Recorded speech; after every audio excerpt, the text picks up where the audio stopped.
लोकशाहीमध्ये जो आपला नेता आहे, आपला पुढारी आहे, राजा आहे, तो मतदानाद्वारे निवडला जातो. आपण मतदान करतो, बरोबर आहे का नाही? आणि हा मतदान दिन आज आपण शपथ घेऊन या ठिकाणी साजरा करत आहोत. शपथ के लिए तयार होंगे? तयार. प्रतिज्ञा के लिए तयार होंगे? तयार. आम्ही भारताचे नागरिक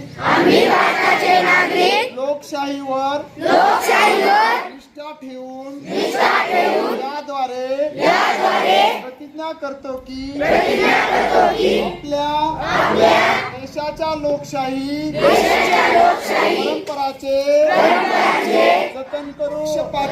पक्षपाती व शांततापूर्ण वातावरणातील निवडणुकांचे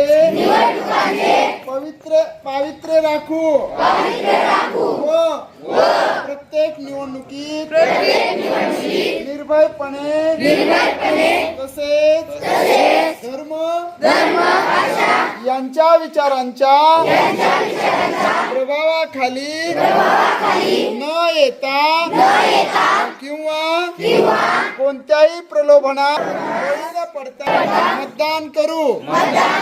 जय हिंद. विश्राम.